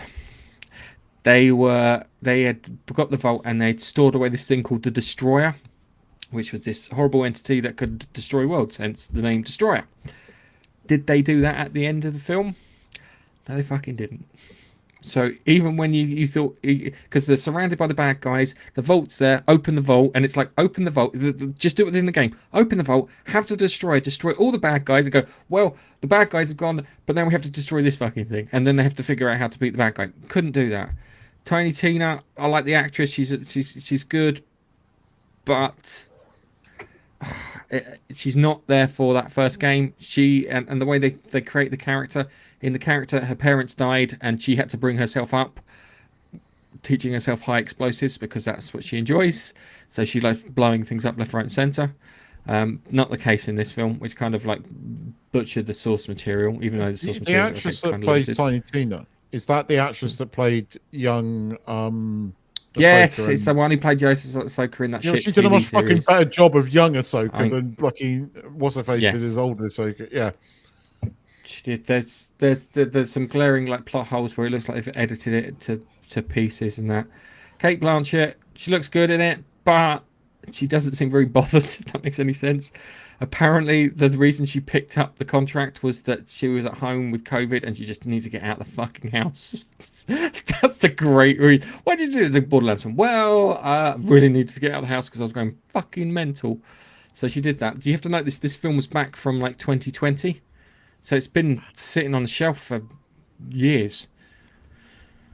And it's a howler. They could have done some bits to try and make it better. They could have got the guy who wrote the second game, because that's the one that everybody talks about, and got him to write the story with a seasoned screenwriter, because between the two of them, the screenwriter could make sure it's in the right format, the shape, but he could then make sure all the lore and everything's being adhered to, and the humor that he put into the second game would be in there too, and the guy could help him, back off and back each other up. But no, they couldn't do that.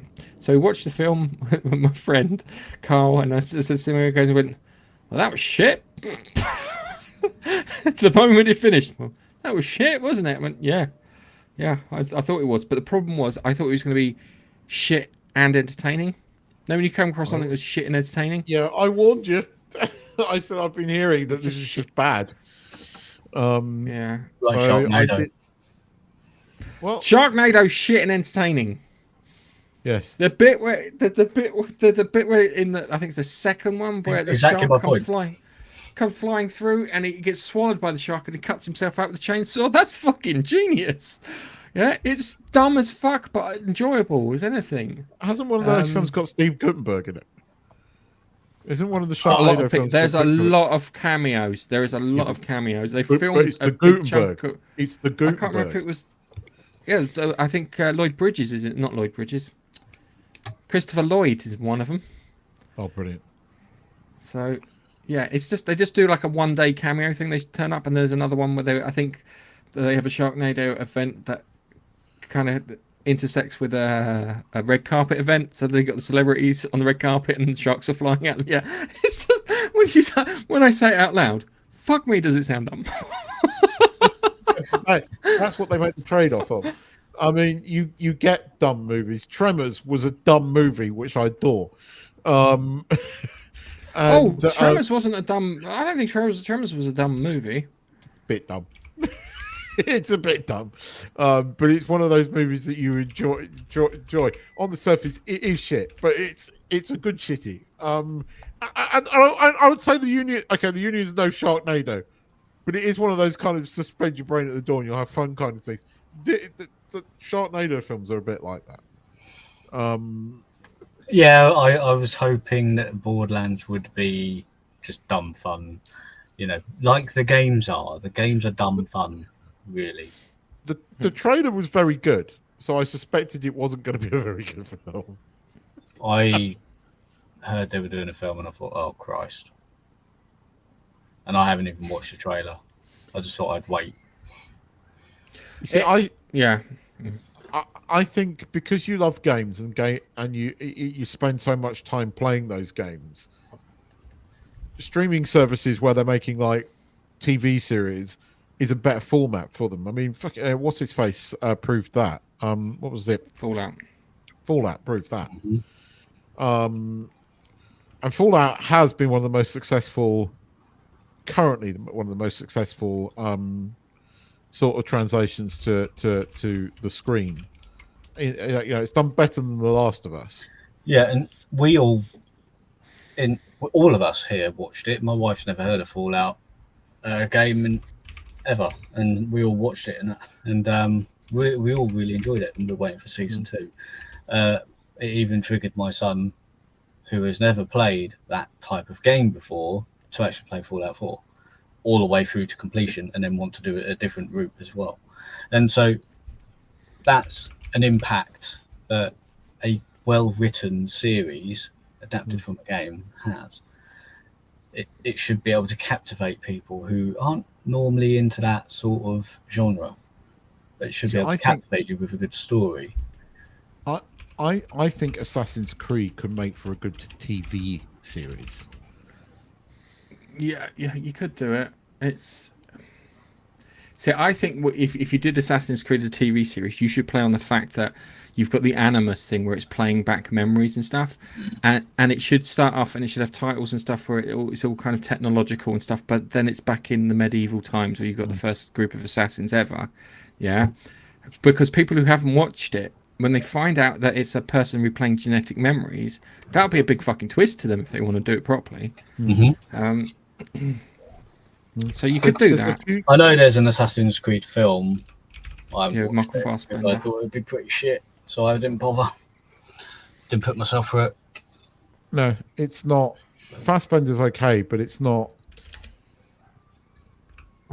Video games don't belong as movies. They belong as, 8-10 episode event things. I think, and as I said, I think Fallout proves that. I would be up for an Assassin's Creed TV series done the right way. But what was the big sci-fi thing you guys used to play? And it's gonna sci-fi thing that we used to play. There was 1, 2, and 3. Mass Effect. And Mass Effect. That could be converted to a TV series. That'd be a really expensive TV series.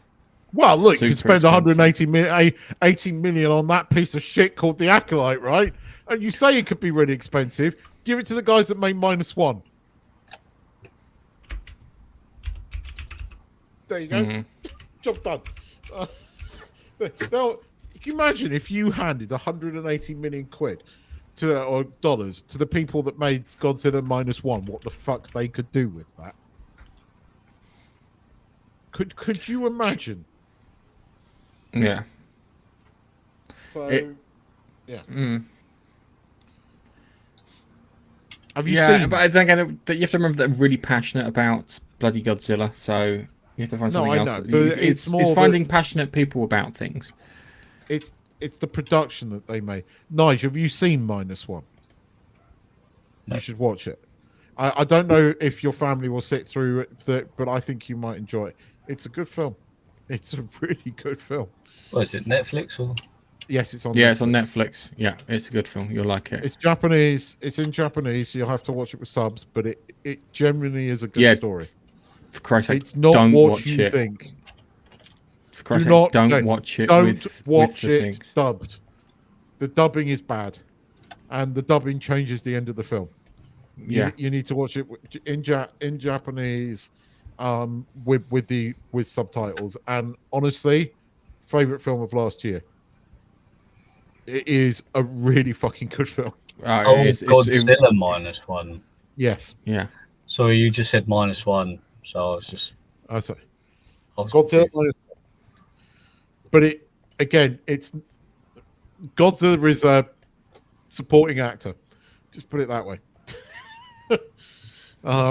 It's not what you're going to think it is. It wasn't what I thought it was going to be going in. It's not Monster Smash.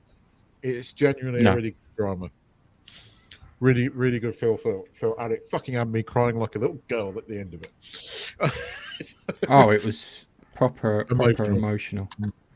But deserved emotion. It wasn't like kind of they're trying to force. Yeah. Earned. Right. Come on then. Give us the breakdown on Alien Romulus. We're going to be here all night because we've still got to do Insomnia as well. Okay. So watch Alien Romulus. Enjoy it. Is it a great film? Nah. Is it a good film? Yes. It's a good film. Really enjoyable. Good film. Is it better than the other Alien films? Yeah, probably. Where would you put it? So, on the shelf. Is it better than Alien 3? I would say it's better than Alien 3, but Alien 3 it's got lots of issues, like a whole subplot cut out with Golic and the worshipping of the alien, and the fact that they managed to get it contained, and the fucker lets it out. Many people say that Alien 3 was the last good Alien film. dude, if you heard the stories about that, they wanted to have monks on a wooden spaceship. and it's like, no, we're not doing that shit. Anyway, going back to it, it's the story is that you've got this colony. It's a mining colony. There's no daylight. You've got this character called Rain, and she wants to get off with her. They say so. She calls him her brother, but it's an android that they found on a rubbish tip that they fixed. The problem is it keeps needing rebooting, so every so often it kind of freaks out, and she has to then pop in and reboot the android. And what they found is that what she went to do was she was earning enough credit to get off world to a planet where they've got sunlight. So she goes to the Weyland-Yutani rep and says, "Look, I've got enough credit to get off. I've done my 12,000 hours worth of work on the farms. That should get me off world."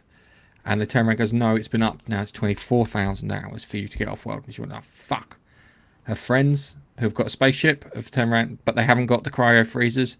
Have gone, "Look, there's a derelict in orbit. This Romulus ship, and we can steal the pods." Put them in the back.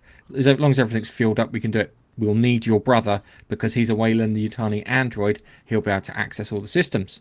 It's like, fantastic. So they pop up to their station, and it's typical like alien sort of stuff. There is a bit before I've cut out, and they go on the system. They go in there. They find the escape pods. Everything's fine, and then it's like kind of shit. There's only enough time in this escape pods for like 3.5 years. The journey's 9. Yeah, so we need to have enough fuel for 9 years. So it's like, all right, go find the cryo room and see if we can steal some more juice. They go into the cryo room. Guess what's in the cryo room? Oh, I don't know. A facehugger? Hundreds of facehuggers. All stored in cryogenic suspension. So imagine what happens when you try to steal the fuel that's keeping them frozen. They unfreeze? Yes, they unfreeze. And then all fucking hell happens. So they unfreeze the thing, and as they're doing it, the door, they unfreeze, and they're chasing them around this like little cryo section, but the door's closed because it's contamination warning. And they can't get in because their brother, the android, hasn't got the clearance. So they find another android in a very familiar blue top, looking slightly Hobbit-like. And they pop out his security disc and they put it in the other android. And then all of a sudden, the android upgrades himself because he's been knackered. He's put this chip in. He's upgraded himself. So it's great. The actor it flips from this personality where he's kind of looks like someone with learning difficulties to someone who's very keyed in and knowing what the fuck's going on. He manages to get him out. Everything's fine. Apart from one of them gets it on the face, and they're trying to get it off, and they're trying to freeze it off, and all this other stuff. And it's not working. And then they wake up an android corpse that they found in a familiar blue shirt, and they prop him up. The guy's name's Rook, but he has the face and voice of a deep-faked Ian Holmes, which works at a distance, but not always at close up. So it's a little annoying because I know what they're trying to do, and I think that they picked an actor that was doing the capture to look, who kind of looks like Ian Holmes. So it's a little annoying, but I looked past it. It was like, you know what I said? Every TV show and movie gets one. You know what I mean? So they wake up Ian Holmes and he tells them, we found the corpse of the alien from Alien. Yeah, we brought it on board. We started doing experiments, and then it woke up. And then it gave us its parting gift. And then you look up at the ceiling, and you've got the corpse of the original alien there, and it's been shredded. Someone's shot the fuck out of it, yeah? But where it's shredded, you then look beneath it, and it has burnt a hole all the way through the decks. All the way almost to outer space. So it's like this station's huge. Well, yeah, this space station's huge. So it's managed to do that and damage the whole system. Anyway, they're in the Remus section where the facehuggers are stored.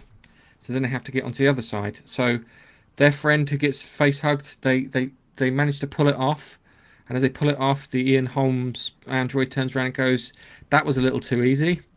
And it's like kind of, why do you think it was too easy? Because maybe it did the job, and the other androids goes, maybe it achieved the task that it wanted. And he went, yeah, maybe. You can't let her leave. So they chase down after her, and then they prevent the woman from leaving, but they don't, because she managed to get into the little shuttle that they boarded the Romulus station with, and then the thing fucking busts out. It crashes, it gets caught in the kind of gravity well, pushed back into the hangar bay, and crashes. And the thing then gestates, pops out of her, disappears off, and they've got two crew members, and one of them gets killed by the alien, and then they get to the door on the other side, and it's great because the android looks at the door and he turns around and goes 2 seconds to open, 2 seconds to close, yeah? And you're like, okay. And the woman gets to the front of the door, and she's like, kind of, let me in. And the android's like, no. And it's like, why not? And he looks, and you can see from there's the alien looking down on him. It's waiting for us to open the door so it can get in, which is great because the aliens, they think, and they cut the power and all this other stuff, yeah. But you can see it is waiting for them to open the door, yeah. And then when it figures it's not going to open the door, it fucking skewers the bird and fucks off. And there's lots of other things in it. There's some zero-G bits in it, which are kind of reminiscent of Dead Space. There are so many callbacks to alien mythology lore that only diehard Alien fans would know. So there's bits in there from the cancelled alternative Alien 3 script. There is there's bits from that. There's bits from Aliens Out of the Shadow. There's bits from Prometheus. There's bits from Alien Isolation. The design work from Alien Isolation is pretty much ripped off of Sevastopol Station, because they literally. The director is a fan of the game. Yeah. There's a lot more there that I haven't told you. I think the biggest bit is the Ian Holmes thing, but it's yeah. So it's set just after Alien. Is it set before Alien? Yeah. So the premise is this: the Nostromo gets destroyed. The company know about the beacon, so they go back to check the wreckage, and in the wreckage is the alien corpse. Well, they think it's the corpse. It's cocooned itself. They bring it on board the Romulus station. They cut it open. They then start taking genetic bits out of it, and they find the black goo in the alien, because the facehuggers don't impregnate you in the embryo, they impregnate you with the black goo from Prometheus, and that was the abandoned storyline from Alien 3 that they were going to do. And that black goo is what they've been harvesting from facehuggers, and they've got a big pot of it, and it can rewrite your DNA, and it can fix you. So if you're very good, but not outstanding. Not outstanding, no. Definitely worth a watch. If you love Aliens films, you watch it, you'll go, yeah, that's really good. I like Aliens, Alien 3, right? And I haven't liked anything since. You'll like it. Okay. You'll like it. There's as I said, there's a lot more that I'm not telling you. I think the biggest reveal is Ian Holmes being in it. Deepfake's not great, because it's funny, because the moment I saw the corpse, when they saw the guy walk into the bay where the acid and the big chaps hanging from the ceiling, and they look at the corpse to pull the thing out, and I'm like, that looks familiar. That looks very familiar. And it's annoying because I think I would have preferred them to cast an actor who looked like Ian Holmes and just called him Rook and had done with it, which would have been fantastic. There's so much. There is more to it than that. There is, there is. But if you know your Alien lore, there's lots of callbacks, like the Alien Out of the Shadows. You've got the Marion, which is in a decaying orbit. So it's this giant mining ship that's in a decaying orbit that kind of is about to crash in, and they have to get off before it gets destroyed. That's the motivating factor to get them through it. So they sit and go, well, they got on the station, so I've got 36 hours. It goes, no, you've got 3. I might watch it, because I mean, when I heard that it was based that it was heavily influenced by Isolation, and I like Isolation, I thought, okay, I might give this one a go. I mean, I think I've watched quite a few of the Alien films, but I've always felt, well, this is just, flogging a dead horse. But I've heard good things about this. So it's like this also happened in the Alien kind of saga, if that makes Yeah, any sense. Yeah, no, I get it. But what, if they've made a good film, we'll support it, kind of thing. So if it's a good film, yeah. As I said, it was. If we enjoy films these days, go on. Yeah, it was done on a budget of $80 million, and they used as much practical effects as they could. And the first sequence, which is fantastic, is all miniatures. What was I watching the other day? Oh, I saw Twisters the other day. I forgot to mention that I saw Twisters. They use miniatures in that. Did they? Yeah. The bit where she's next to kind of like the oil field and it's exploding, that's a miniature. First time I've seen miniatures since watching Lord of the Rings. I think they might be coming back because they're a bit more. There's something a bit more organic. Real about them? Yeah, there's something a bit more organic, and if you're clever, you put the miniatures in place, and then you use the CGI to tidy it up.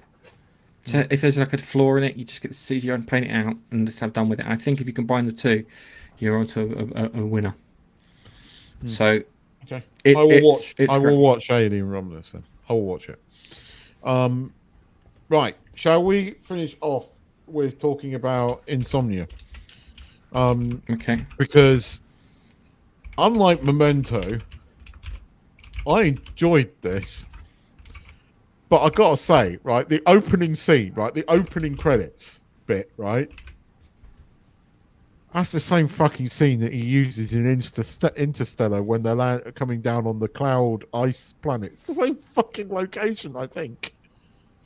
I imagine. It's so. I watched it on. It's ironic because Biffa's not here. I watched it on Tubi because I needed. It was free, so yeah. It was the least Nolan film. Yes, but he says it's his most underrated film and that he really enjoyed making it. And because he didn't write it, that's why it feels like the least Nolan film. But you can definitely see his influences in the way it's made and shot. And go on. Yeah. I get that. It's, what do you call it? The whole character not being able to sleep at all, which if I can fall asleep during the day.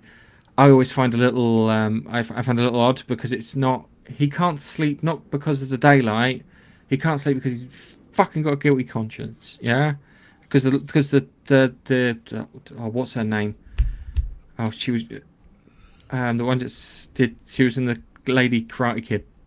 Oh, Hilary Swank's character. Hilary Swank, yes, because Hilary Swank says that a good detective can't do it because he's trying to figure it out, and a bad detective can't do it because he's got a guilty conscience, and mate had a guilty conscience. I also like the way that the Robin Williams character for like the whole first act was peripheral, fucking everything. Yeah. So you kind of saw him just at a distance. You saw him when he's chasing him through the thing, because usually when you do it, the camera follows the person. But we were back with the detective, so it kind of gave you the chase felt a bit more impactful. If that made any sense, I liked that. That was good. The other thing too is, did you notice the sound when he went under the logs? The sound under the logs. It was almost 3D on my TV. Yes. It made me feel acutely uncomfortable. And again, this is what I mean. That was pure Nolan. That was pure Nolan using sound the way he did. And I was there. And I found that acutely uncomfortable and very, very claustrophobic. But that was, again, it's the least Nolan of Nolan's films because he didn't write this. But there are, as I said, there are pure Nolan things there, and the log scene was one of them. Parts of when he was running through the mist, again, felt like that. And the ending was not sort of insurrection ending, spinning top, but you don't know if she throws that bullet away. And I kind of like the way it ended. Robin Williams as a bad guy was genius. And Robin Williams against, people bang on about Pacino meeting Robert De Niro in Heat and that being like one of the greatest things. But I'll tell you what,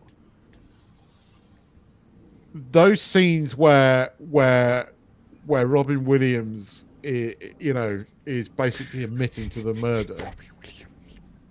Robin Williams. I didn't say Robbie Williams. I said Robin Williams. It's Robbie Williams. I just, it would have been hilarious, Robbie Williams in that. But considering the guy is a comedian, he played this part really quite sinister. And he holds his own with Pacino. And incidentally, fucking Pacino stopped aging like 20 years ago, didn't he? Well, I think he got to like 50 and then stopped at 50. Yeah. Because he don't look any fucking different in this movie. It's like quite a while ago. Like, whereas like his partner looks a hell of a lot older now, although Hilary Swank doesn't look bad. I genuinely quite enjoyed this. I didn't know what it was going to be going in, again, because I didn't know much about this film. But Pacino was great. Hilary Swank's character as the sort of naive detective, great.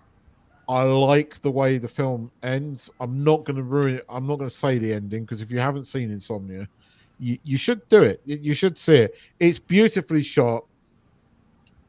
I like, beautifully shot in Alaska.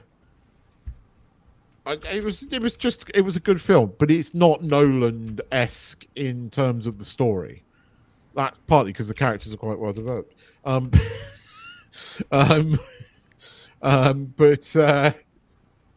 Nolan's not known for his character development, is he? I thought Robin Williams. I had no idea that Robin Williams was in this, let alone playing a fucking bad guy. And when you hear the voice for the first time on your phone, you're like, "It's Robin Williams. What the fuck?" Yes. And so that was a surprise. And again, he's brilliant. I mean, he's a sinister fucker in this, and it works. It works. So I enjoyed it. I enjoyed it. I think that this, when we get to the end of this is going to be an interesting one, because this film is underrated. I agree with Chris Nolan. It's underrated. It's way better than a couple of his films that are out there, and I quite enjoyed it. I thought it was a good movie. I was entertained for 2 hours.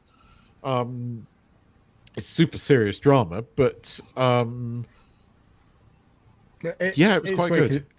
It was weird because it felt like it was given someone else's script. Yes. Yeah. But he, I mean, I have to admit, right, now from now on in, it's going to be even more interesting, because every film from now on in I've seen, right? Yeah. Of Nolan's thing. I have to admit, I'm looking forward to next week. I'm looking forward to the week after, right? Actually, I'm now looking forward to the next few weeks of films, because next week Batman Begins.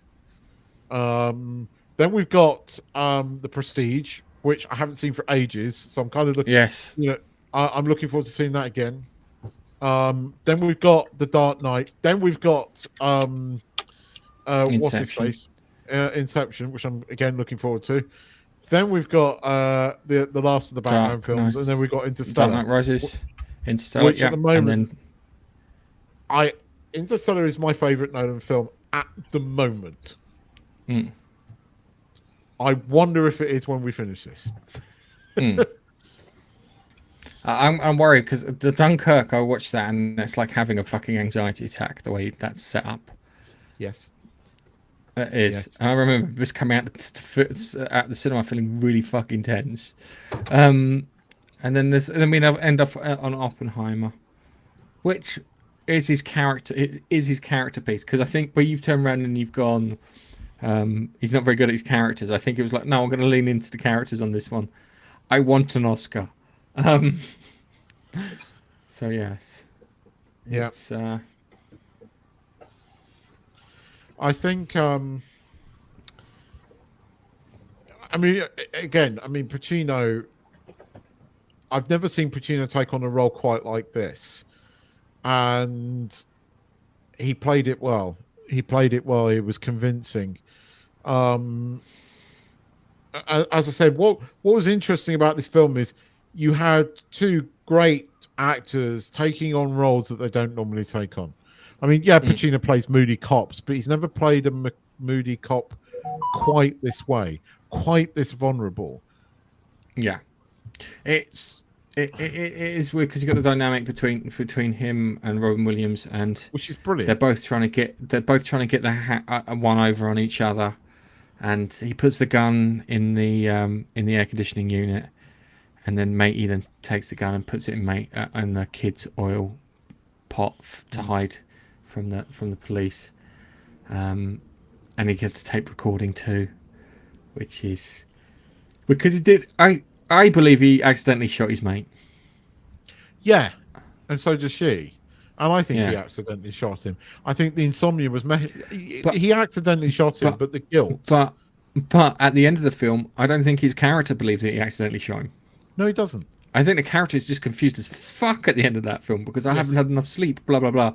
But yeah, it's... but again, it's that vulnerability at the end. And again, the redemption that comes... But the uncertainty, which is typically Nolan, of, well, did she throw the bullet away or did she keep it? You don't know. And again, I like the way it ended. And that maniacal look on Robin Williams' face just before he's shot, spoiler. That, again, that was quite haunting. And I mean, I knew Robin Williams was a great actor. Right, not just. I mean, he was a comedic genius, but I knew he was a good actor. But this really, those scenes, like the bit where fucking Pacino's got him by the scruff and he's still fucking like doesn't cower, does he? He owns that fucking scene. He's clearly the one in control. Yeah, it was good. So, I enjoyed this film. It was good. It was the surprise one. I think it was the surprise one, right? So, but as I said, for the next few weeks, it's going to be enjoyable. Well, again, the Batman movies are going to be the interesting one because at the moment, I will say this: my favorite one is coming up now, but I don't know if that's going to be the case by the end. So there's things that I like in Batman Begins that aren't in The Dark Knight. No. Which is the my main one is that Gotham City is a proper character in Batman Begins, and it's not in The Dark Knight. I'm glad you said that because that I 100% agree with. But anyway, Nigel, we're probably boring now because didn't watch Insomnia, but you should watch it if you ever get a chance, Nigel, because it is good. I wouldn't know where to watch that. Tubi free. Just go download the app and you can watch it for free. That's or not 2p. Not that fucking dreadful pun. I think it's time we ended the show. Keith. That was a say goodbye. That was a dad joke. Bye. All right, limited edition Nigel. Say goodbye. Christ, that pun gave me a headache. Oh, you're a father. That was a dad joke. That shocked me to my core. Thanks for having me. Goodbye. All right. We'll catch you next week. Bye-bye.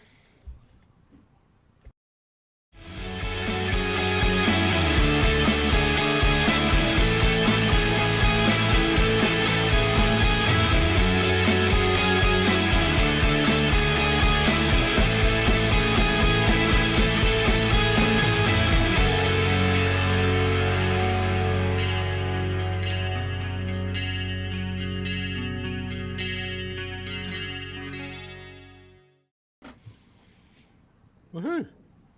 Woo! Well done. Apparently we're still recording. We're still going, according to this. We are still going. Have you not cancelled it again? Hello, people. We're still here.